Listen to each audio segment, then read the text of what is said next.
Nanny was about to be fired from the house. But the monkey carries something that leads to the real culprit. Margaret Johnson never imagined that 15 years of dedication would end that way. The open suitcases on the bed were almost ready when her hands trembled while folding the uniform she had worn thousands of times. It was then that Charlie, the Harrison family's capuchin monkey, entered the room carrying something shiny in his mouth. The diamond bracelet that had disappeared 3 months earlier dangled from the animal's small hands. Margaret felt her heart race. That jewel was exactly what had prompted the most recent accusation. Before she could process what was happening, Charlie jumped out of the room and ran down the stairs. "Come back here!" Margaret followed the monkey, momentarily forgetting the order not to leave that room until her things were ready. Downstairs, Victoria Harrison watched the scene with her arms crossed. The brown velvet dress she wore contrasted with the rigidity of her posture. Beside her, Vanessa, her sister-in-law, pretended to be busy fiddling with her phone. Charlie stopped at Vanessa's feet and began pulling the hem of her skirt. "What does this animal want?" Vanessa took a step back. "He has the bracelet." Victoria stepped forward, kneeling to take the object from Charlie's hands. The monkey, however, did not let go of the jewel. Instead, he ran toward the hallway leading to the back bedrooms. Vanessa's room was there. Victoria exchanged a confused look with Margaret, who was still on the stairs. There was something strange in Vanessa's expression. It wasn't surprise, it was fear. "Victoria, I can explain," Vanessa began, but Charlie had already pushed the half-open door with his head. The room was too tidy, every object in its place, no sign of the usual mess.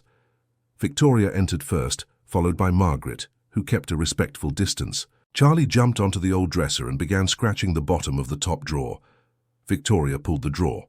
Empty, or at least it seemed to be. "Get out of there, Charlie." Vanessa tried to shoo the animal away, but he dodged and continued scratching the same spot. Victoria felt with her fingers and found a difference in the wood. She pressed, and a secret compartment opened. Inside were jewels, many jewels, rings, earrings, necklaces. Victoria recognized each piece. They were hers, all the ones that had disappeared over the past 2 years. Her body turned cold. "Vanessa, what is this?" "I can explain, Victoria. Margaret must have put this here to frame me. She always had access to this room when she cleaned." Margaret felt her legs weaken. Another accusation, another lie thrown at her. Victoria picked up one of the pieces. It was the pearl necklace her mother had given her before she passed away. That necklace meant everything to her. She had cried for weeks when it disappeared. "Margaret would never come in here without permission," Victoria said, her voice coming out firmer than she expected. "And Charlie wouldn't have a reason to bring the bracelet to you if she were guilty." Charlie, as if understanding the conversation, jumped again and picked up something that had fallen behind the dresser. It was a small notebook with a black cover. He dragged it across the floor to Victoria's feet. The pages were marked with handwritten notes. Victoria recognized the handwriting. It was Vanessa's. She opened the notebook to the first page. There were dates. The oldest was from 2 years ago, right after Vanessa had moved into the house after her marriage ended. Victoria began to read aloud, her voice trembling with each word. March 15th. "I took the emerald ring while Victoria was in the shower. I put it in Margaret's drawer. She didn't even notice. Tomorrow I'll suggest to Victoria to check the maid's things." The silence that followed was heavy. Margaret had to lean against the doorframe. Vanessa tried to grab the notebook, but Victoria pulled it away. She kept reading, page after page. Each entry revealed a theft, a plan, a manipulation. The pattern was always the same. Vanessa would steal, hide the items in Margaret's room or places the nanny frequented, and then plant doubts in Victoria's mind. "Why would you do this?" Victoria finally found the words. "You don't understand," Vanessa began, but her voice lacked its former strength. "I needed the money. My ex-husband left me with nothing. You live in this huge house, have everything, and I have nothing. So you stole from me. And what's worse, you made Margaret look guilty. A woman who worked here for 15 years, who cared for my children as if they were her own." Margaret felt tears streaming down. They weren't tears of relief. They were tears of accumulated pain. How many times had she been questioned? How many times had she had to prove her innocence? How many nights had she lost sleep thinking she might be going crazy, forgetting where she put things? Charlie climbed onto Margaret's shoulder and began to caress her face, as he always did when he sensed she was sad. That small gesture broke something inside her. She sobbed, finally letting all the anguish out. Victoria approached and, for the first time in months, gently touched Margaret's arm. "I'm sorry," Victoria whispered. "I'm sorry I didn't believe you." "Victoria, listen," Vanessa tried once more. Margaret might have trained the capuchin monkey. She always had a strange bond with him. She could have set all this up to get back at me because I found out other things about her. "What other things?" Victoria turned sharply. "Things from her past, secrets she's hiding. She's not the saint you think she is." Margaret felt her stomach churn. Vanessa knew. Somehow she had found out. Before she could say anything, Charlie jumped again and ran out of the room. This time he went straight to Victoria's office, the place where important documents were kept. He climbed the bookshelf and started pushing books. What does he want now? Victoria followed the animal. A thick book fell to the floor and folded papers slipped out from inside. Victoria picked them up and opened them. They were copies of documents, bank statements, transfers, all in Vanessa's name, but with amounts coming out of the Harrison family's accounts. Victoria felt her blood run cold. "You weren't just stealing jewelry," Victoria said, her voice low and controlled, the kind of control that comes before the storm. "You were embezzling money from the company." "I can explain that too," Vanessa began, but Victoria raised her hand. "No, I don't want to hear any more of your explanations. I want to know how long this has been going on. How much did you steal?"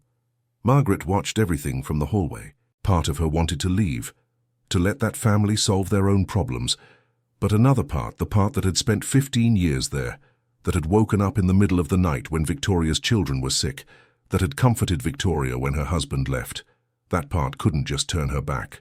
Dear listener, if you're enjoying the story, please take a moment to like and especially subscribe to the channel. It really helps us who are just starting out. Now continuing. Matthew, Victoria's eldest son, appeared at the door. He was 23 and had just returned from college. He looked at the scene with confusion. "What's going on here?" "Your aunt stole from us," Victoria said bluntly, "for years.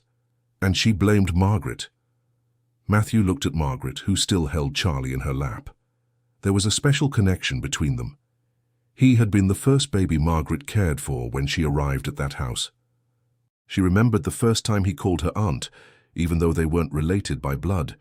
She remembered teaching him how to tie his shoes, helping him with his homework, comforting him when he had his first heartbreak. "Margaret would never do anything against this family," Matthew said, his voice firm. "Anyone who lives here knows that." "Thank you, my son," Margaret murmured, her voice choked up. Vanessa tried once more to defend herself. "Matthew, you don't know everything. Your mother is being manipulated. Margaret has secrets you don't know about." "What secrets?" Matthew crossed his arms. "Spit it out." Vanessa hesitated. "She had a relationship with your father before he left. That's why he went away. He couldn't handle the guilt." The silence that fell in the room was deafening. Victoria looked at Margaret, searching for a denial. But Margaret's face had gone pale. Her hands were trembling. Charlie pressed himself closer to her, as if wanting to protect her. "Is this true?" Victoria asked, her voice coming out low. Margaret closed her eyes. She had kept that secret for years, swearing to herself she would take it to the grave. Now, exposed like that, by that woman, it seemed even dirtier than it really was. "Not the way she is saying it," Margaret finally replied. "Robert never touched me. There was never anything physical between us." "But was there something?" Victoria insisted.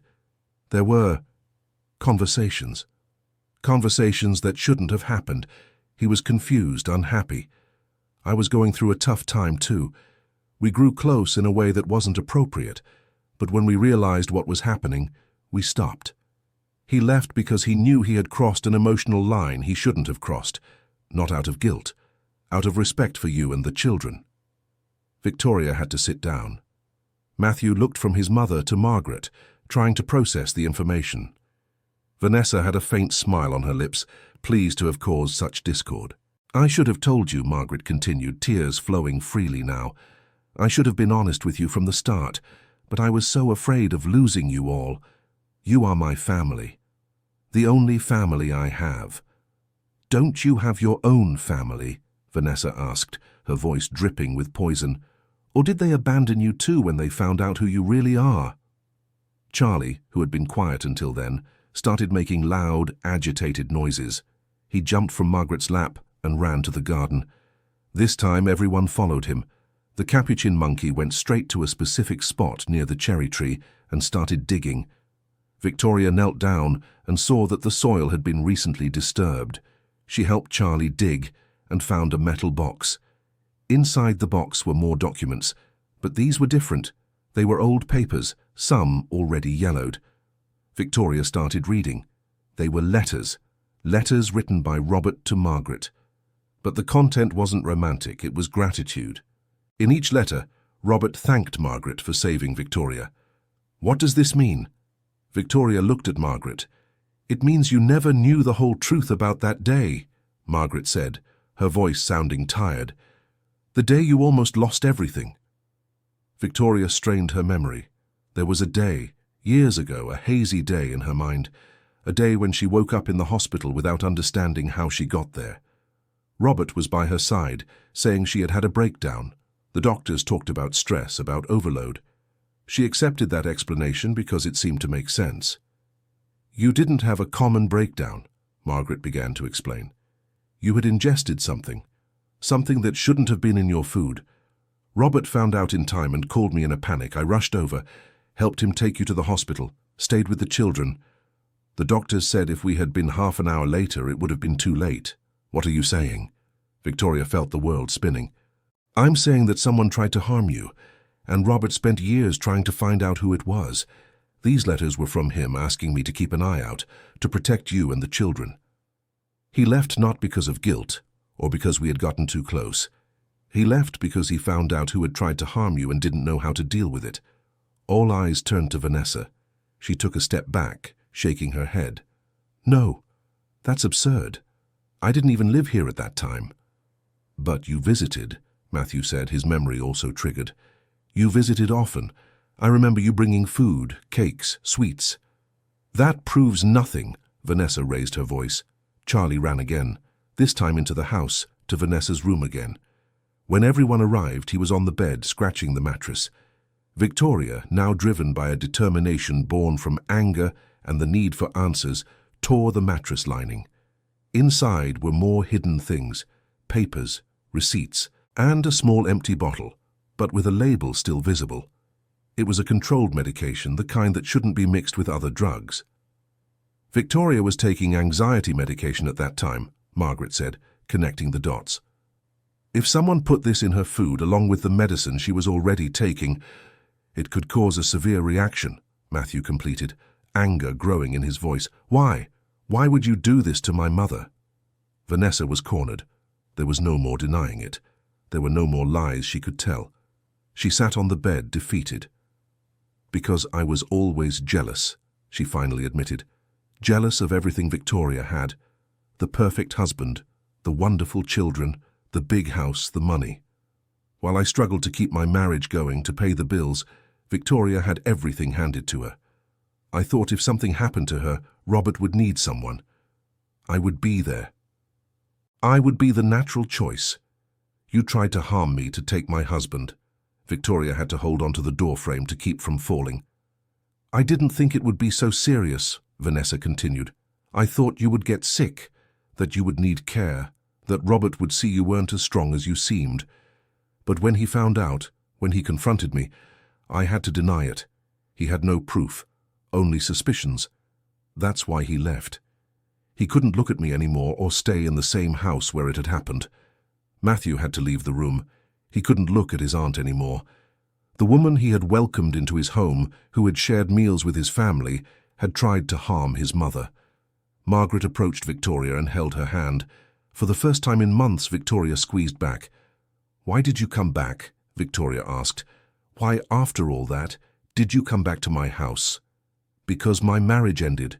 Because I had nowhere to go, and because I thought you would never know. I thought it would be easy to push Margaret out of the way, manipulate the situation, and eventually take everything. This house, the money, it all should have been mine. Lauren, Victoria's middle daughter, appeared at the door. She was 19 and had just arrived from a course in the city centre. She looked at the confusing scene. "Mom? What's going on?" "Your aunt is leaving," Victoria said, her voice regaining some of its strength. "And she won't be coming back." "Wait, you can't just put me out on the street like this," Vanessa tried to argue. "I have nowhere to go."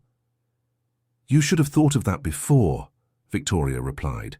"Before stealing from me, before trying to harm me, before destroying an innocent person's life." Charlie settled back on Margaret's shoulder, as if saying his job was done. The Capuchin monkey had revealed truths that had been hidden for years, truths that needed to come to light. "I'm going to call your brother," Victoria said to Vanessa. "I'm going to tell him everything, and you will return every cent you stole from this family. If you don't, I will take the necessary legal measures." "You can't prove anything." Vanessa tried one last desperate move. "Yes, I can," Lauren said, raising her phone. "I've been recording everything since I arrived. I didn't know I was walking into a live confession." Vanessa's face went pale. She looked around, searching for some way out, some way to turn the situation around. But there was none. She was completely defeated. She stood up and began gathering her things in silence. Nobody helped her. Nobody said a word. When Vanessa finally walked out the front door with her bags, it was as if a weight had been lifted from the house. Victoria turned to Margaret, who was still standing in the hallway with Charlie on her shoulder. The two women looked at each other for a long moment. There was so much to be said, so many questions still unanswered. "You're not leaving," Victoria finally said. "Not today, not until we talk about all this." "Victoria, I understand if you want me to go," Margaret replied. "I crossed boundaries. Even though nothing physical happened, there was a connection with Robert that shouldn't have existed." "You were two adults going through difficult times," Victoria said, "and you stopped before something worse happened. That counts, and you saved my life. More than once, it seems." Peter, the youngest son, appeared then. He was 16 and had some learning difficulties that Margaret had helped him overcome over the years. When he saw Margaret's bags still in the room, his face twisted in sadness. "Is Aunt Margaret leaving?" he asked, his voice breaking. "No," Victoria answered before Margaret could speak. "Aunt Margaret isn't going anywhere." Peter ran to hug Margaret, who couldn't hold back her tears. Charlie joined the hug too, making his characteristic little noises. Matthew and Lauren joined them, forming a circle around the woman who had been more of a mother to them than anyone else. That night, after the children went to sleep, Victoria and Margaret sat in the kitchen. The same kitchen where Margaret had prepared thousands of meals, where she had comforted Victoria's children during difficult nights, where she had planned birthday parties and celebrations. There was a cup of tea in front of each of them. "Tell me everything," Victoria requested. "From the beginning. How it was with Robert." Margaret took a deep breath and began to speak. She told about the days when Robert seemed lost, about the long conversations on the porch after everyone was asleep. He talked about work pressure, about feeling like he was failing as a husband and father. Margaret, in turn, talked about the loneliness of not having her own family, about having dedicated her entire life to that house, and sometimes wondering if she had made the right choices. "There was an understanding between you," Victoria said. "It wasn't a question." "There was," Margaret admitted, "but we never crossed the line. There was one day when it almost happened. We were on the porch. It was late. The children were sleeping. He was too close. I was too close. And then he stepped away. Said it wasn't fair to you, wasn't fair to me, wasn't fair to anyone. Said he needed to leave for a while, to understand what was happening to him." "And you agreed?" "I agreed because I knew it was the right thing. But it was hard, very hard. Because even though there was nothing physical, there was an emotional connection that shouldn't have been there." Victoria absorbed those words. Part of her wanted to feel anger, to feel betrayed. But another part, the part that had matured over the years, understood. Relationships were complex. People were complex. And sometimes, even the best people made mistakes or found themselves in situations they hadn't planned. "Robert wrote you those letters after he left?" Victoria asked. "Yes, once a month for 2 years. He asked me to take care of you all, to watch over you. He said he had discovered something about Vanessa, but didn't have concrete proof. He asked me to protect you without telling you because he didn't want to scare you. When he finally managed to gather enough evidence, it was too late. You had already decided to move on. The children were adjusting. He thought telling you about Vanessa would only bring more pain." "He should have told me," Victoria said. "I deserved to know." "You did," Margaret agreed. "But he was trying to protect you, in his own wrong way, but he was." The two fell silent for a moment. Outside, Charlie was sleeping in his favorite spot in the garden. The little capuchin monkey had been the unlikely hero of that story. Victoria wondered how an animal could be so intelligent, so intuitive. "How do you think Charlie knew?" Victoria asked. "Animals sense things we don't," Margaret said. "He was always more attached to me and the children. Vanessa never liked him, always treated him poorly when no one was looking. I think he knew there was something wrong with her, and when he saw the suitcases in my room when he understood I was leaving, he decided to act. I still can't believe all this was happening right under my nose." Victoria rubbed her face with her hands. "My own sister-in-law, stealing from me, manipulating everything." "She was very good at what she did," Margaret said. "I myself started doubting me.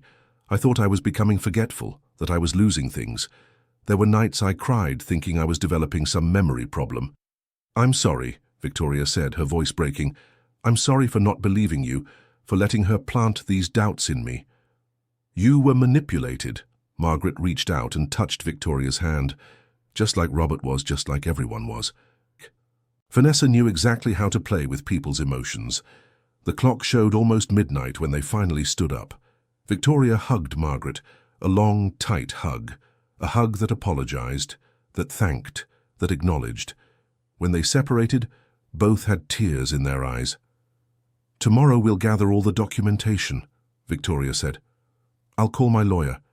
I want to make sure Vanessa returns everything she stole. And I also want to regularize your situation here." "My situation?" Margaret asked. 15 years working here, Margaret.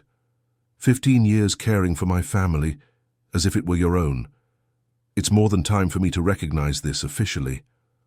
I want to make a new contract, with a decent salary, with all labor rights guaranteed. And I want to put you as a beneficiary of a fund. If anything happens to me, you need to be protected." "Victoria, you don't need to—" "Yes, I do," Victoria interrupted. "You saved my life, raised my children, kept this house running even when I was lost in my own grief. It's the least I can do." Margaret couldn't hold back the tears. For the first time in a long time, they weren't tears of sadness or fear. They were tears of relief, of gratitude, of finally being seen and recognized for everything she had done. In the following days, the house underwent a transformation. Vanessa's room was completely emptied. Every object was reviewed. Every hiding place was discovered. Victoria found more hidden money, more jewelry, even some documents Vanessa had stolen. Matthew took on the task of cataloging everything, creating a detailed list to present to the lawyer. Lauren, always connected to social media, had stopped filming after that first recording. She realized some things were too private to share with the world, but she kept the video as evidence, just in case. Peter, the youngest, was happier. The tension that had hung over the house in recent months had dissipated. Margaret was staying, and that was all that mattered to him. Helena's lawyer, Dr. Mitchell, came to the house a few days later. He was a man in his 60s, with graying hair and a serious demeanor. He carefully analyzed all the documents. The evidence against Vanessa was overwhelming. "You have a very strong case," he told Victoria. "I can file a lawsuit to recover the stolen funds. As for the attempt to cause harm years ago, that's more complicated. Too much time has passed, but with the recorded confession, we can at least ensure she doesn't come near you and your family again." "What about Margaret?" Victoria asked. "I want to make sure she's legally protected." Dr. Mitchell looked at Margaret, who was sitting uncomfortably on the edge of her chair. She wasn't used to being the center of attention in legal matters. "We'll get everything sorted out," he said. "A formal employment contract with all the benefits. And I'll prepare a document establishing a fund for Ms. Margaret. In case something happens to Victoria, she'll have a guaranteed amount for her security." Margaret wanted to protest, to say it wasn't necessary, but Victoria gave her a look that left no room for argument. Matthew was by his mother's side, supporting every decision. Lauren was also present, having skipped college to be there for that important moment. "There's one more thing," Victoria said.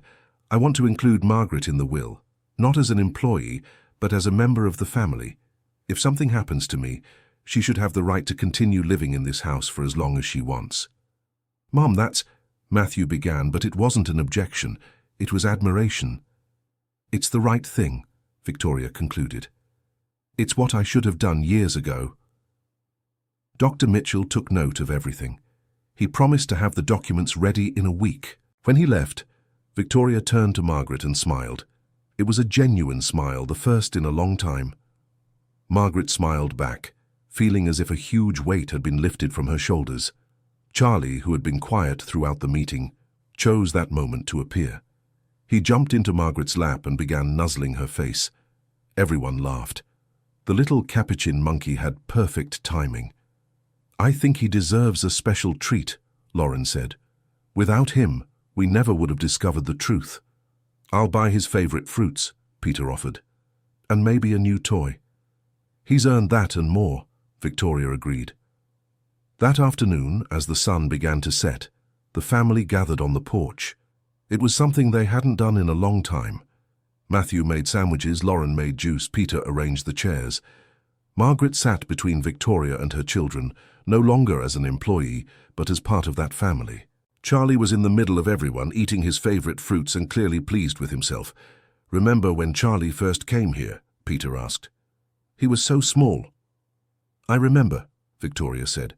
"Your father brought him back from a trip. He said the monkey needed a family. I think, in a way, Robert knew Charlie would be important to us." "Dad always had a strange way of doing things," Matthew said. "But deep down, he always wanted the best for all of us." There was a melancholy in that conversation. Robert had left 5 years ago. He hadn't returned since. He kept in touch with his children by phone and messages, but his physical presence was absent. Victoria had divorced him 3 years ago, not out of anger or resentment, but because they both recognized that the marriage had ended long before he left. "Do you think Dad would come back if he knew everything that happened?" Lauren asked. "I don't know," Victoria answered honestly. "I think he's made peace with his choices. And we need to do the same." Margaret watched this family she loved so much. I saw maturity in Matthew's eyes, sensitivity in Lauren, sweetness in Peter. I had helped shape them, had been present in every important phase of their lives, and now, finally, my role was being recognized. "Margaret, can I ask you something?" Matthew broke the silence. "Of course, my son.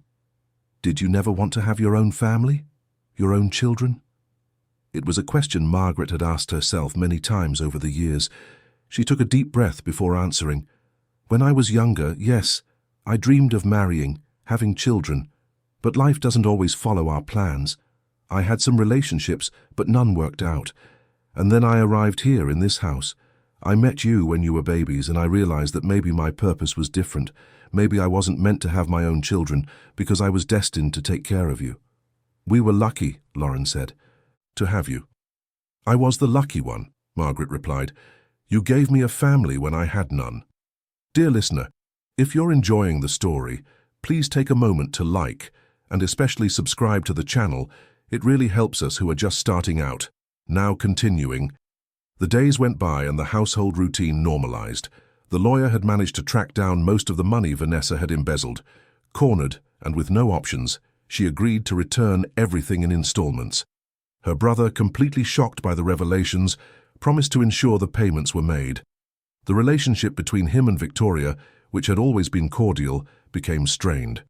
He repeatedly apologized for his sister, but Victoria knew it wasn't his fault. Matthew, who was finishing his business degree, began getting more involved with the family business. Victoria had a consulting company she had built alone after the divorce. It was a small but successful company. Matthew showed interest in learning the trade, and Victoria was happy to teach him. "You have a knack for this," Victoria told him during a meeting. "You have your father's business vision, but with more sensitivity." "I learned from the best," Matthew replied. "From you and from Margaret." "From Margaret?" Victoria was curious. "She always knew how to manage this house with minimal resources," Matthew explained. "She always made the money stretch, always found creative solutions. That's management too." Victoria had never thought of it that way, but Matthew was right. Margaret had skills that went far beyond taking care of a house. She had emotional intelligence, problem-solving ability, conflict mediation skills. They were valuable characteristics in any area of life. Lauren, on the other hand, was struggling with her own issues. She had stopped posting so much on social media. The experience with Vanessa made her rethink what it meant to share her life online. She talked about this with Margaret one afternoon while having coffee in the kitchen. "I always thought I needed to show everything," Lauren confessed. "Every happy moment, every achievement. But I realized some things are private. They're ours." "It's a difficult balance to find," Margaret said, "especially in your generation, where everyone shares everything." "How do you do it?" Lauren asked. "To keep things private, I mean.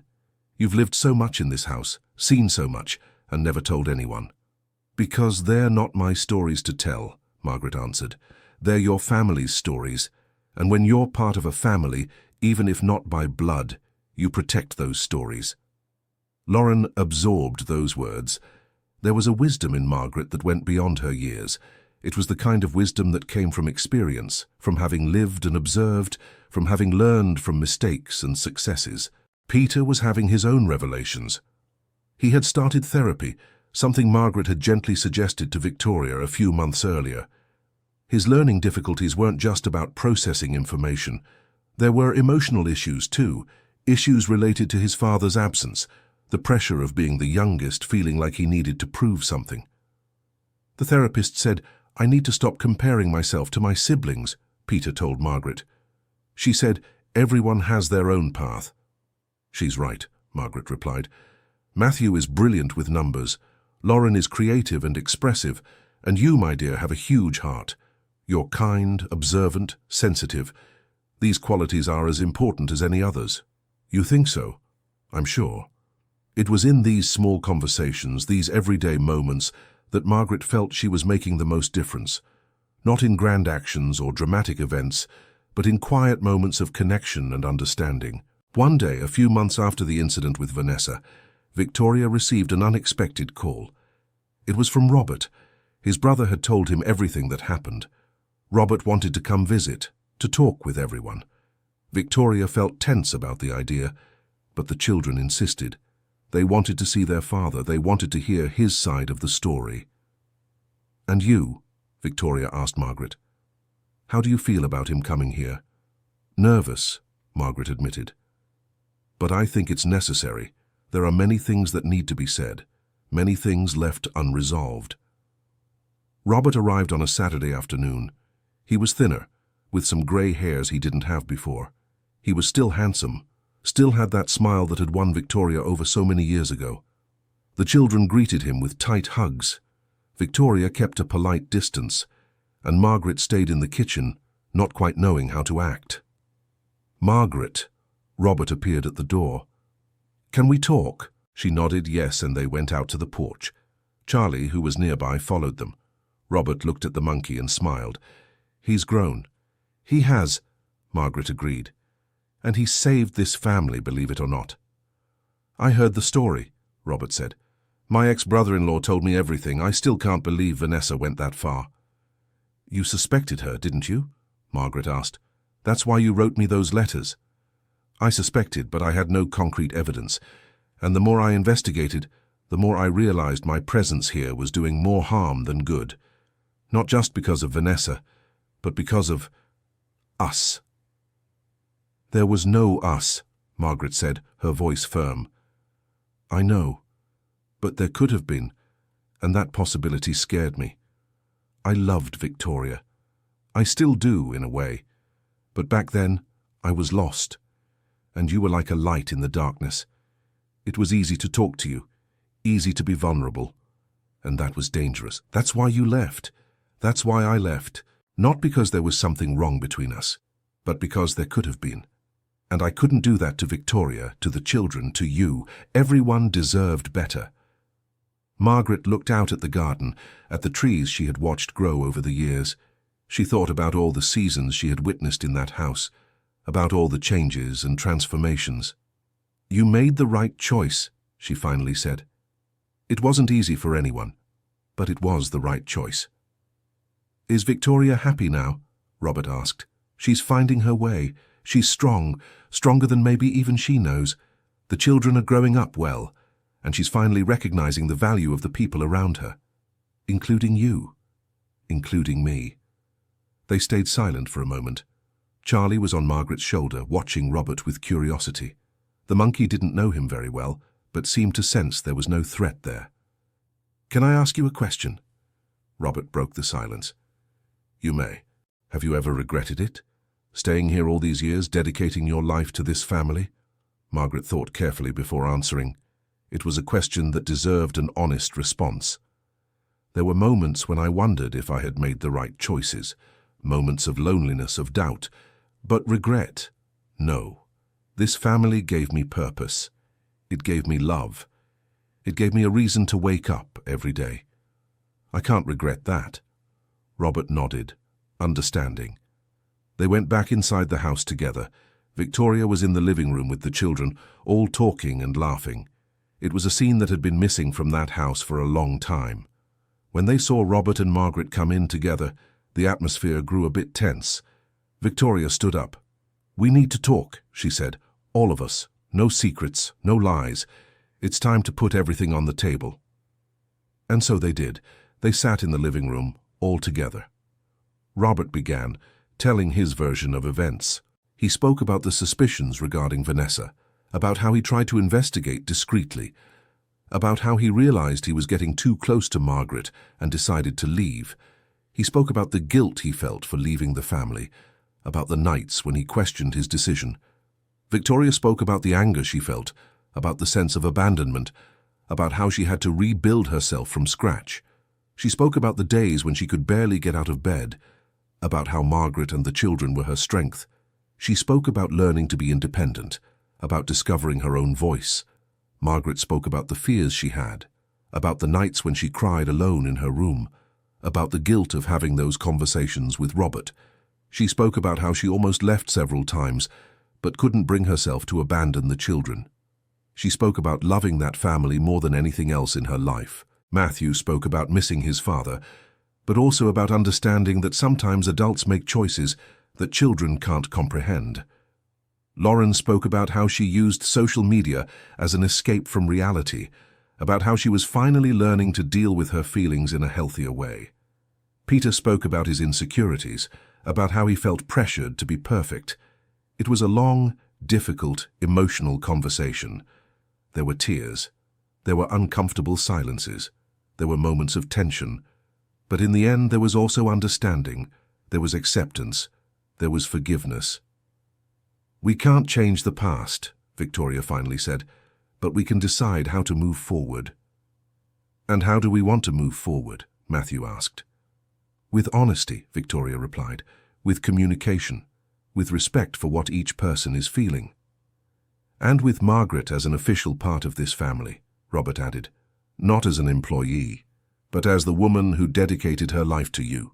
She deserves that recognition. Everyone agreed.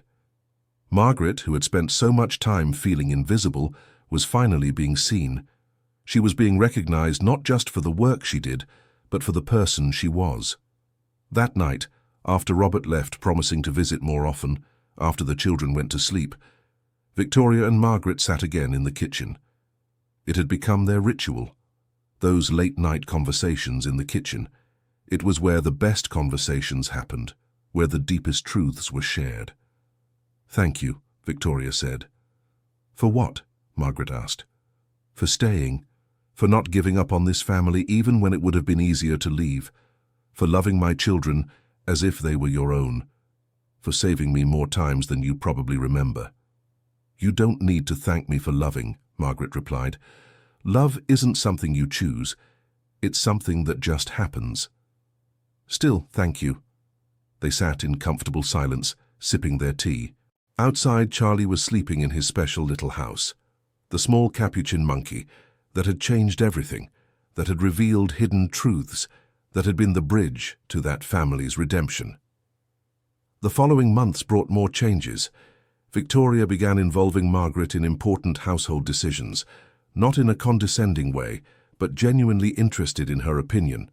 Margaret, in turn, began feeling more comfortable expressing her ideas and feelings. Matthew took on more responsibilities at Victoria's company, proving himself capable and reliable. Lauren started a blog where she wrote about emotional and family issues, using her experience constructively.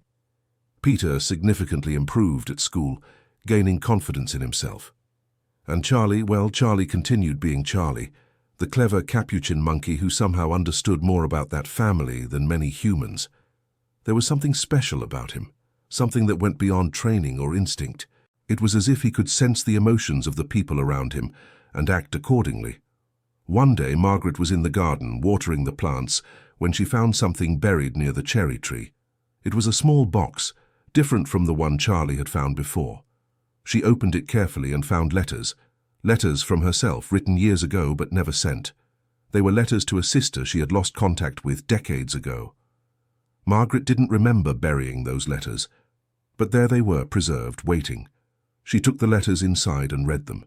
Each one was a window to her past, to the woman she was before coming to that house. There was pain in those words, but also hope. Hope that one day she might reconnect with her sister, that she might have a family again. And now, so many years later, she had a family. Maybe not in the traditional way, but she did. Victoria found her reading the letters and sat beside her. "You have a sister?" she asked gently. "I did," Margaret replied. "We lost contact a long time ago. We fought over something silly and neither of us had the courage to take the first step toward reconciliation." "Do you know where she is?" "The last I knew, she was in Illinois, but that was over 20 years ago." "Would you like me to try to find her?" Victoria offered. "I have contacts that could help." Margaret hesitated. Part of her desperately wanted to reunite with her sister, but another part was afraid. Afraid of rejection, afraid that too much time had passed, afraid that the hurt might still be there. "Think about it," Victoria said. "And if you decide you want to try, I'm here to support you." That conversation stayed on Margaret's mind in the following days. She thought about her sister, about what it would be like to see her again after so long. She thought about everything she had to tell, about how her life had changed. And then, one Sunday morning, she made the decision. "I want to try," she told Victoria. "I want to find my sister." Victoria didn't waste any time. Through contacts and a lot of persistence, she managed to locate Marilyn, Margaret's sister. She lived in Chicago, worked as a retired teacher, and was alone. Her husband had passed away a few years ago, and her children lived in other cities. When Victoria contacted her, Marilyn was silent for a long moment before starting to cry. "I looked for her," Marilyn said on the phone. "I looked for years. But I lost track. I thought she didn't want contact with me anymore." "She thought the same about you," Victoria replied. "But now you have the chance to reconnect, if that's what both of you want." And that's what they wanted. They arranged to meet in New York City on neutral ground. Margaret was as nervous as she had ever been before. Victoria insisted on accompanying her, along with the children. They wanted to be there to support her, to be her family at that important moment. When Margaret saw Marilyn waiting at the cafe, time seemed to stop. It had been 23 years since they last saw each other. Both were older, with more wrinkles, with greying hair. But they were still sisters. They still had that inexplicable connection that only siblings understand. "Mari," Margaret whispered. "Mags," Marilyn answered, already with tears in her eyes. They hugged. It was a long, tight hug, full of years of longing and regret. When they finally separated, they started talking at the same time, laughing nervously. Victoria and the children watched from a distance, giving the sisters the space they needed. They spent hours talking. Margaret told her about her life with the Harrison family, about how she had found purpose and love there. Marilyn told her about her own challenges, about losing her husband, about feeling alone. Both apologized for the silly fight that had separated them, recognizing that pride had stolen precious years from them. "You have a beautiful family," Marilyn said, looking at Victoria and the children. "They're lucky to have you." "I'm the lucky one," Margaret replied, "and now I have you back too." They decided they would visit each other regularly. Marilyn even considered moving to New York City to be closer to her sister. There was so much lost time to make up for, so many memories to create.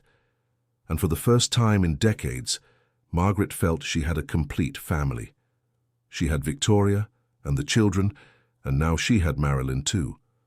When they returned home that night, Charlie was waiting at the door, as if he knew something important had happened. He jumped right into Margaret's lap and nuzzled her face. She laughed, holding the little capuchin monkey close. "You know, don't you?" she whispered. "You always know." Dear listener, if you're enjoying the story, please take a moment to like and especially subscribe to the channel. It really helps us who are just starting out now continuing. Life continued its natural flow. Matthew graduated and officially joined Victoria's company as a partner. Together, they expanded the business, but always keeping the family values. Lauren published a book based on her experiences, talking about family, forgiveness, and personal growth. It became a success among her audience, especially among women who identified with her stories.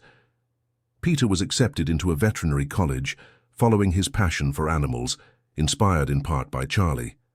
Margaret and Marilyn became inseparable. Marilyn decided to move to New York City and, with Victoria's help, found an apartment nearby. The two sisters made up for lost time, creating new rituals and traditions. They had Sunday lunches, went to the movies together, traveled to nearby cities.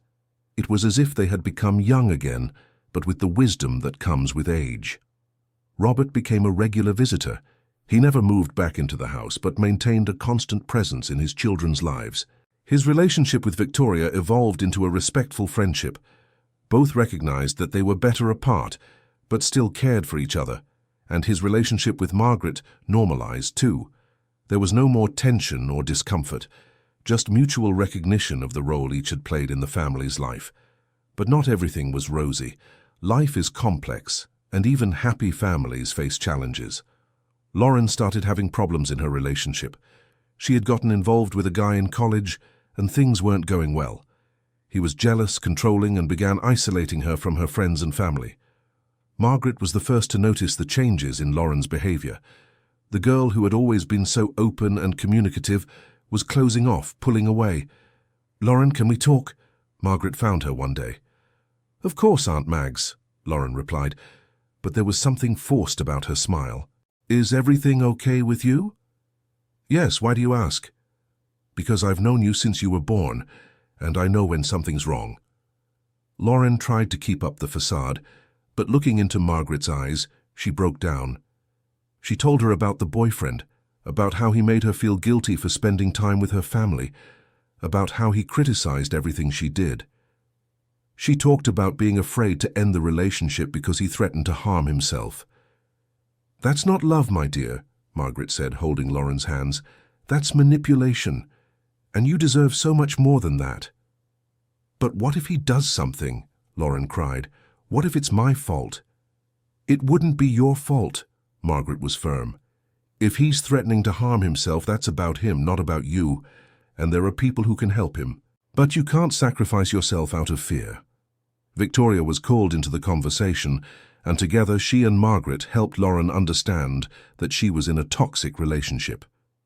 With her family's support, Lauren broke up with the young man. It wasn't easy. He tried to manipulate her in every possible way, but Lauren stood her ground, and with time, she began to heal. This episode brought the family even closer. They showed Lauren that no matter what happened, they would always be there for her. And Lauren learned a valuable lesson about self-love and recognizing signs of unhealthy relationships. Matthew had his own challenges. The pressure of managing part of the company was intense. There were nights when he couldn't sleep, worried about decisions he needed to make. One day he came home particularly stressed. He had made a mistake that cost the company dearly. It wasn't irreparable, but it was significant. "I messed everything up," he told Margaret, who was preparing dinner. What happened? He told her about the wrong decision he made, about how he should have listened to his mother's advice but decided to follow his intuition, about how his intuition was wrong this time. "Making mistakes is part of learning," Margaret said. "Your father made mistakes when he was starting out. Your mother made mistakes. I make mistakes every day. But this mistake cost money, a lot of money. Money can be recovered. What you can't recover is the experience you gained from this mistake. Now you know what not to do, and that's worth more than any amount." Matthew absorbed those words. He talked to Victoria about the mistake, expecting a scolding, but Victoria was understanding. They worked together to minimize the damage and learn from the situation, and Matthew came out stronger from it, more prepared for future challenges. Peter was having his own awakening. In veterinary school, he discovered not only a passion for animals, but also for a classmate. Chloe was kind, intelligent, and shared Peter's love for animals. They started studying together, then going out together, and eventually started dating. When Peter brought Chloe to meet the family, everyone welcomed her warmly. But it was Charlie who gave the final approval. The capuchin monkey, who was usually wary of strangers, immediately approached Chloe and started playing with her. It was as if he knew she was special, that she would be part of the family. "He never does that with anyone," Peter said, amazed. "I think he knows that you like her," Margaret replied with a smile. Chloe's presence brought a new energy to the house. She was curious about everything, asked questions about the family's history, was genuinely interested in Margaret's stories. And she had a special way of interacting with Charlie, who seemed to adore her. The years went by. 5 years after the incident with Vanessa, the Harrison family was completely different, more united, more honest, stronger. They had learned that family isn't just about blood, but about choice, about love, about being present. Margaret was older now, with more grey hairs and some physical difficulties that come with age. But she was still the central force of that house. Victoria had expanded her company even further, becoming a reference in her field. Matthew was now a complete and competent partner. Lauren had a second book published and a popular blog. Peter was about to graduate and already had job offers from veterinary clinics. And Charlie, the little capuchin monkey who had changed everything, was older too. He didn't jump as high as before, didn't run as much, but he was still the silent guardian of that family. He still knew when someone was sad, when someone needed comfort. He spent most of his time in Margaret's lap, as he had always done. One afternoon, Victoria gathered everyone in the living room. She had an announcement to make. "I want to do something special," she began, "to celebrate everything we've been through, everything we've overcome. I want to organize a party, not just any party, but a family celebration." "What kind of celebration?" Matthew asked. "A celebration to make official what we've known for years." Victoria looked at Margaret.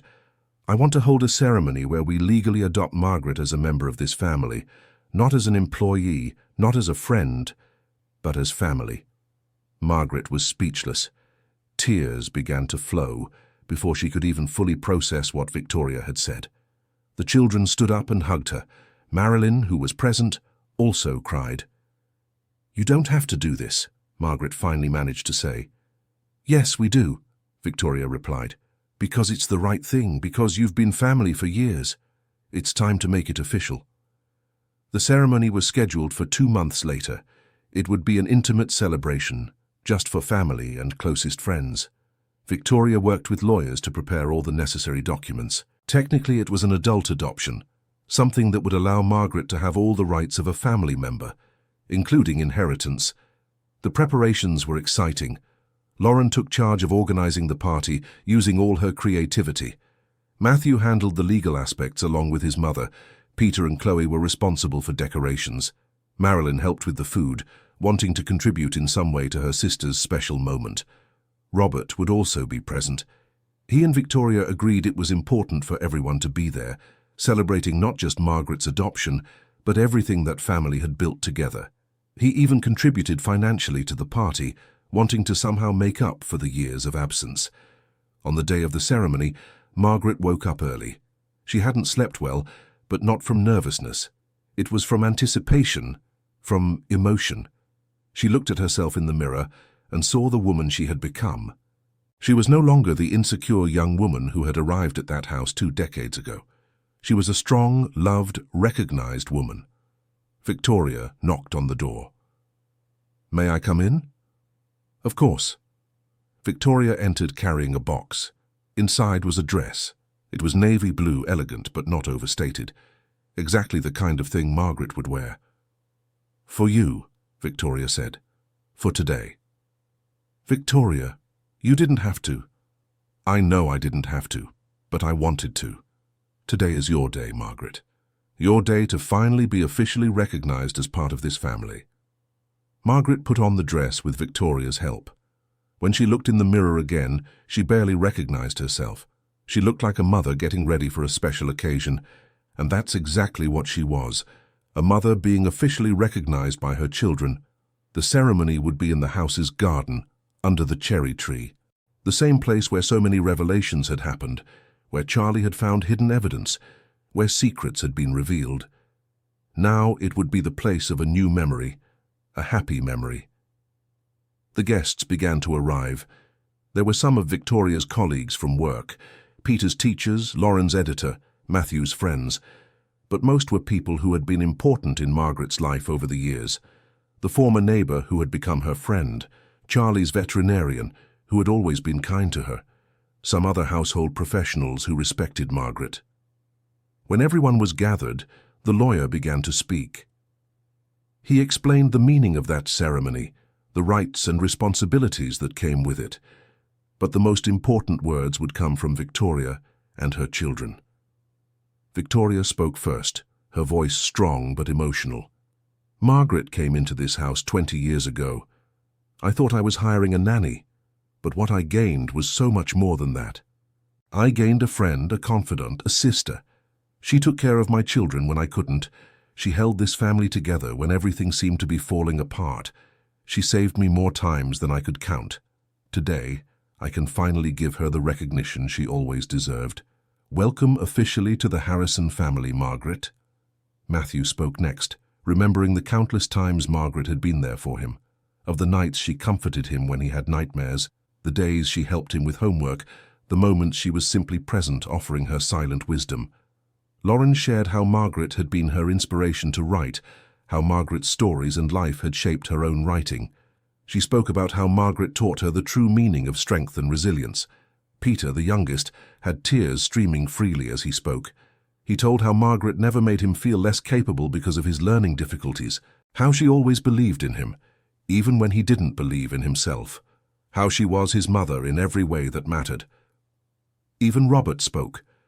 He apologized to Margaret for putting her in a difficult position years ago and thanked her for staying and caring for his family when he wasn't there.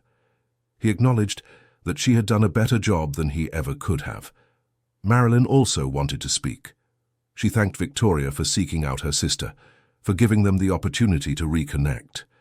She spoke about how in losing Margaret for so many years, she had lost a part of herself, and how in getting her back, she also gained an entire family. When it was Margaret's turn to speak, she was so emotional she could barely form words, but she took a deep breath and began. "When I arrived here 20 years ago, I was lost. I had no family, no direction. I only had the will to work and the hope of finding some purpose. This family gave me that and so much more. You gave me love, you gave me a reason to wake up every day, you gave me a family. Taking care of you was never just a job to me. It was love. It was a calling.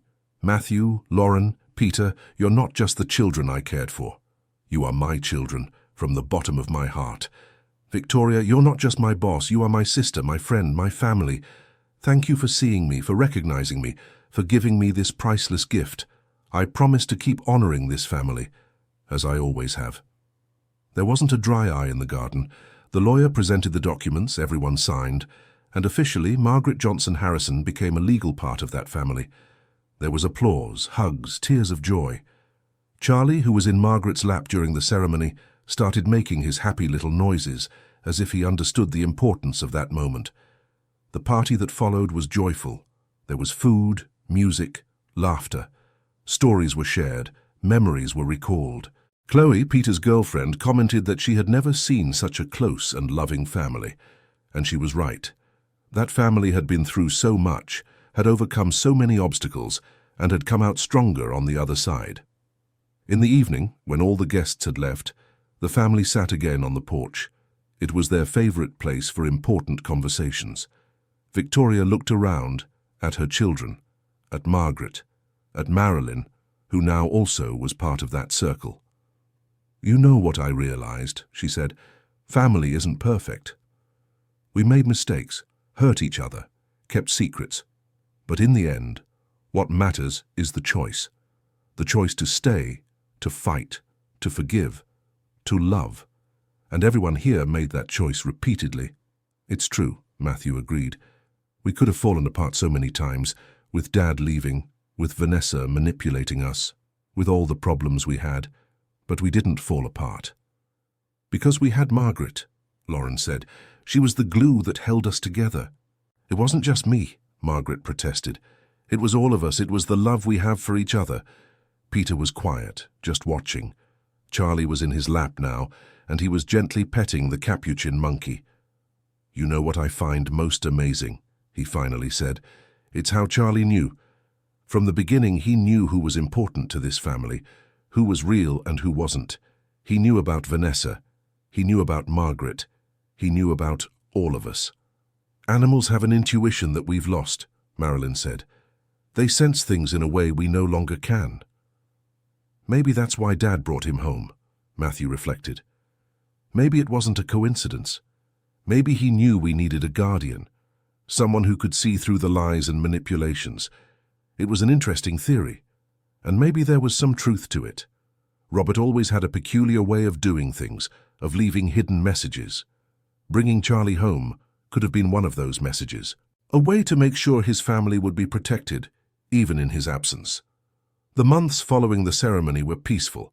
The family had found its rhythm, its balance. Margaret now had an official role in the household decisions. Victoria consulted her about everything, from domestic matters to some business decisions. Margaret's perspective was valuable, coming from years of observation and experience. Matthew started dating. It was a woman from the company, someone as dedicated to work as he was. Diana had a strong personality, well-defined opinions, and wasn't afraid to challenge Matthew when she thought he was wrong. Margaret liked her immediately. She saw in her the strength and independence she thought were important. Lauren had completely overcome the previous toxic relationship and was focused on her writing career. Her second book had sold even better than the first, and she was being invited to give talks at universities and literary events. She used her platform to talk about healthy relationships, self-love, and the importance of family.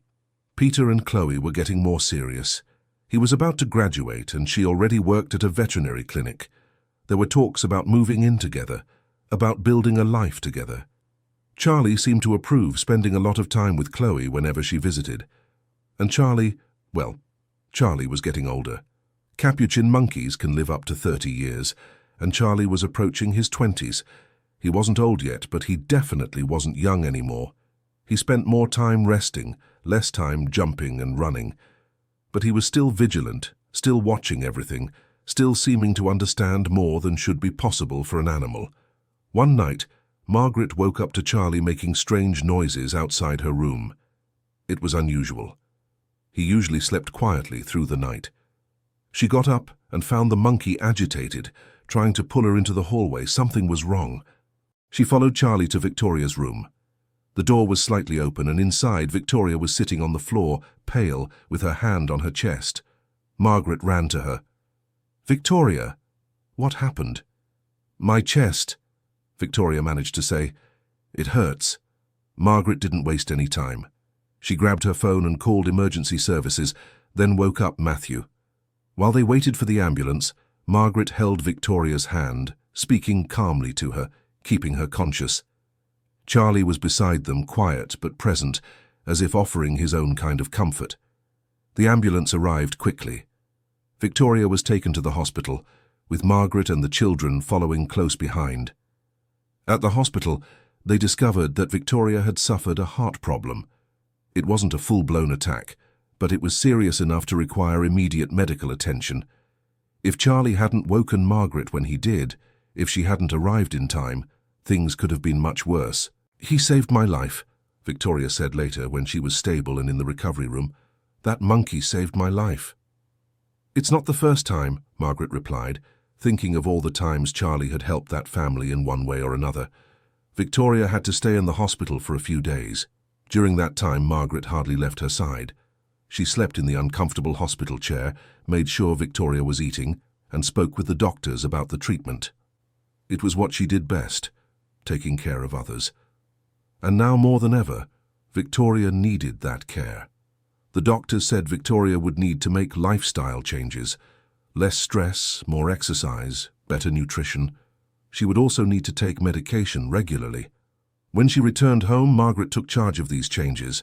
She prepared healthy meals, walked with Victoria every morning, and made sure she took her medicine. "You don't have to do all this," Victoria tried to protest one day. "Of course I do," Margaret answered. "It's what we do for family. We take care of each other." That near-loss experience made everyone value their time together even more. They realized that life was fragile, that nothing was guaranteed, but they also realized they had something precious, something many families never have. They had true and unconditional love for one another. Charlie was treated like a hero when Victoria came home. He got his favorite treats, a new toy, and all the attention he could want. But he didn't seem to care much about that. What seemed to matter to him was that Victoria was home, safe, surrounded by her family. He stayed close to her whenever possible, as if standing guard. Life returned to its normal pace, but with a new appreciation for each day. Matthew decided he wanted to marry Diana. He proposed to her on a simple evening at home, with the whole family present. Diana said yes, and there was one more reason to celebrate. The wedding would be in a year, enough time to plan everything. Lauren met someone too. A kind young man named Philip who worked at a publishing house. He was different from her toxic ex-boyfriend in every way. He respected her space, supported her career, and got along well with the family. Margaret approved once again, happy to see Lauren in a healthy relationship. Peter was working at a veterinary clinic and loving every minute. He had a special way with animals, a patience and kindness that calmed them. Chloe was also thriving in her own career. The two were saving money, planning a future together, and Margaret at 61 was living her best life. She had a family that loved her, a sister she had reconnected with, and a purpose beyond work. She had financial security, recognition, and love. Everything she had ever wanted but never dared to dream she could have. One afternoon, she was in the garden with Charlie when Marilyn came for a visit. The two sisters sat under the cherry tree, the place where so many important things had happened. "Are you happy?" Marilyn asked. "Very," Margaret replied without hesitation. "Happier than I ever thought possible." "You deserve it," Marilyn said. "After all you've been through, you deserve all this happiness." "We both deserve it," Margaret corrected. "We wasted so many years fighting over something we don't even remember anymore. But now we're together again, and that's what matters." Marilyn agreed, taking her sister's hand. They sat there in comfortable silence, watching Charlie play with leaves falling from the trees. It was a simple moment but perfect, a moment that Margaret would keep in her heart forever. Matthew's wedding was a beautiful celebration. It happened in the garden of the house as it had to be. That garden had been the stage for so many important moments in that family's life. Diana was stunning, Matthew was nervous and happy. Victoria cried throughout the ceremony, tears of joy this time. Margaret was by her side, also crying, proud of the man Matthew had become. Robert was there too. He and Victoria had truly built a genuine friendship over the years. There was no more resentment, just mutual understanding and respect. He danced with Victoria during the party, a dance of old friends who were once lovers, now proud parents of the son they raised. Lauren caught the bouquet. She and Philip laughed together, speculating about their own future. It was still early, but there was a promise there, a possibility of something lasting. Peter and Chloe also danced, lost in their own world. Margaret watched everything and felt her heart overflowing with love. "You did this," Victoria said, appearing beside Margaret. Me? I didn't do anything. You all built all this. You were the foundation. Without you, none of this would exist. This family wouldn't exist the way it does today. Margaret had no words to reply. She just hugged Victoria, the two women supporting each other as they had done for so many years. Charlie appeared then, with a little red bow that someone had tied around his neck for the occasion. He looked like a little guest of honor, and in a way, that's exactly what he was. The years kept passing. Matthew and Diana had a son, a boy they named Robert, after his grandfather. The baby's arrival brought new life to the house. Margaret, now an unofficial grandmother, was radiant. She held the baby with the same tenderness she had held Matthew so many years ago. Life had come full circle. Lauren and Philip also got married, in a smaller but equally meaningful ceremony. They decided not to have children, focusing on their careers and their travels. Margaret completely supported their decision. Family, after all, wasn't just about having children. It was about love, commitment, choice. Peter and Chloe opened their own veterinary clinic. It was a modest but prosperous venture. They specialized in exotic animals, including primates. Charlie sometimes went to visit them, becoming a sort of clinic mascot. The children loved seeing him, and he seemed to enjoy the attention. Victoria, now in her early 50s, had fully recovered from the heart scare. She followed all medical recommendations, took care of her health, and was stronger than ever. She still ran her company with a firm hand, but had learned to delegate more, to trust the team she built, including Matthew. Margaret was older, of course. At 66, she felt the aches of age. Her joints hurt on cold days, her eyesight wasn't as good anymore, her energy wasn't the same. But her spirit remained strong. She was still the heart of that house, still the person everyone turned to when they needed advice or comfort. And Charlie, the unlikely hero of so many stories, was nearing the end of his journey. At 25, he was an old monkey. He spent most of his time sleeping, waking only to eat and for some moments of affection. He didn't jump anymore, rarely left his favorite spot in the garden, but he still had that sparkle in his eyes, that intelligence that had always characterized him. One morning, Margaret found Charlie especially quiet. He was in his favorite spot under the cherry tree looking at the sky. When she approached, he reached out his hand to her, as he always did. She sat beside him, stroking his head. "You know, don't you?" she whispered. "You always knew when something important was happening." Charlie made a low sound, almost like a sigh. His eyes met Margaret's, and in that moment, there was a communication that went beyond words, a mutual understanding, a recognition of the role each had played in the other's life. Margaret stayed there with him all morning.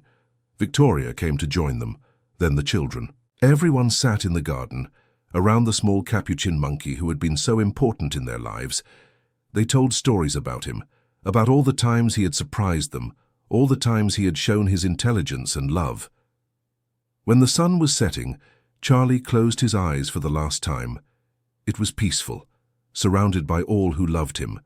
There was no pain, no struggle, just the gentle acceptance of the end of a life well lived.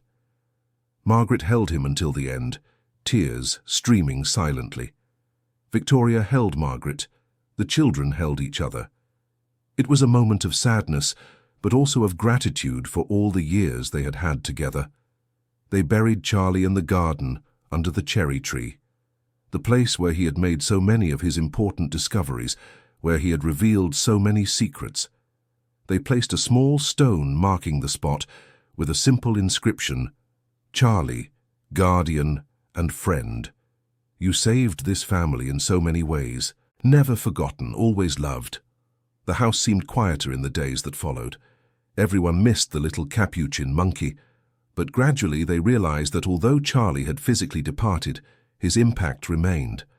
The lessons he had taught, about loyalty, about intuition, about protecting those we love, those lessons would remain forever. One day, a few weeks after Charlie's passing, Peter and Chloe showed up with a surprise. They had rescued a young capuchin monkey that needed a home. It wouldn't be a replacement for Charlie, no one could be that, but it would be a new beginning, a new opportunity to love and care. "His name is Buddy," Peter said. "He needs a family, and we think we already know the perfect family for him." Victoria looked at Margaret, who already had tears in her eyes. Buddy was small, only 2 years old, and looked around with big, curious eyes. When he saw Margaret, he immediately tried to reach her. She picked up the little monkey in her lap, and he snuggled against her as if he knew he had found his home. "Welcome to the family, Buddy," Victoria said, stroking the monkey's head. Life went on. Buddy would never be Charlie, but he brought his own personality and joy to the house. He was more playful, more mischievous, always getting into something. But he also had moments of quietness, when he seemed to observe the family with an intelligence that reminded them of his predecessor. Perhaps all Capuchin monkeys were like that, or perhaps there was something special about that family that attracted special animals. A few more years passed. Margaret was now 70 years old. Her hands trembled a little, her legs were no longer as steady, but her spirit remained unbreakable. Victoria had retired from the daily business of the company, leaving Matthew completely in charge. She spent more time at home, more time with the family. She and Margaret were inseparable, spending their days talking, reminiscing, laughing. Lauren had become a best-selling author. Her third book had been adapted into a television series. She and Philip traveled a lot, but always came back home, always made sure to spend time with the family. Peter and Chloe had their clinic thriving. They still didn't have children, but they were happy that way. They had their animals, they had each other, they had the extended family. And Robert Jr., Victoria's grandson, was growing up fast. He was already 5 years old and the joy of the household. He loved listening to the stories Margaret told, stories about when his father was a baby, about Charlie's adventures, about the family through the years.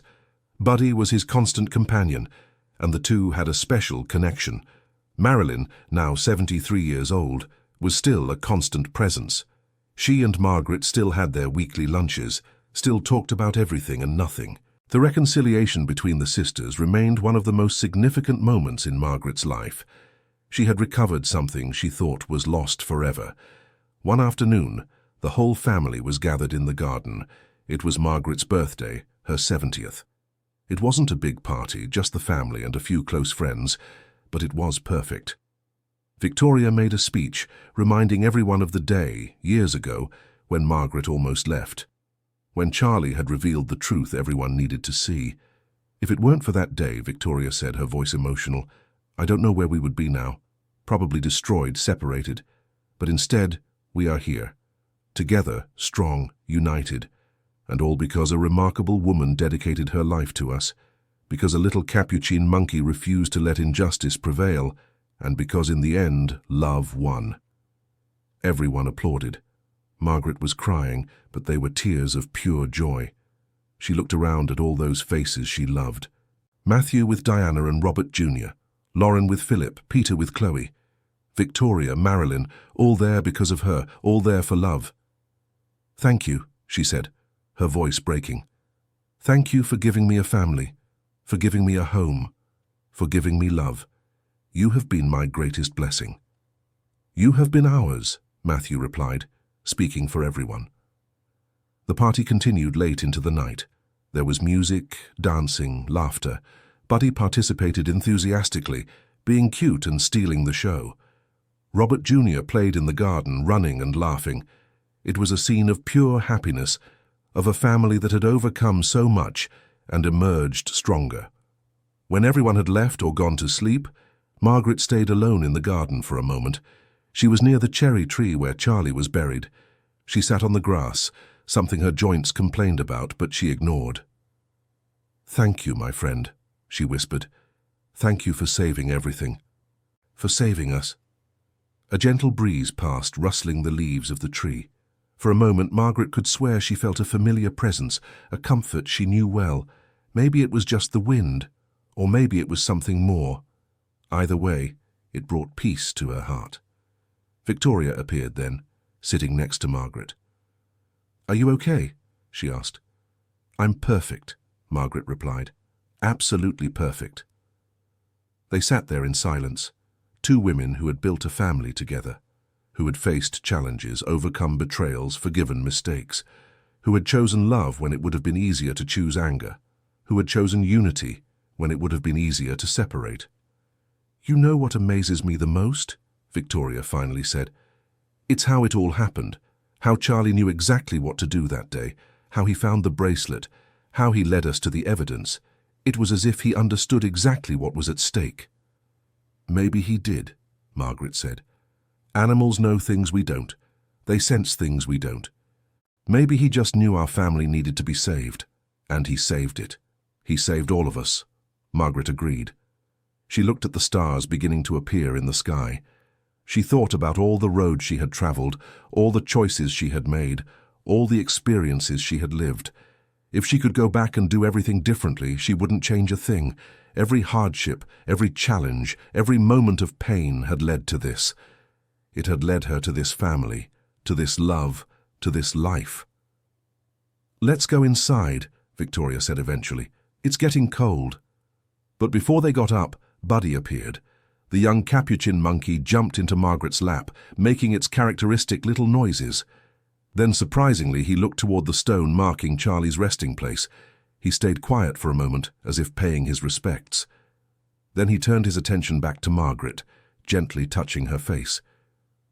"He knows," Margaret whispered. "He knows about Charlie." "All the animals in this house know," Victoria replied. "They know they're part of something special, part of a family that refuses to give up on each other."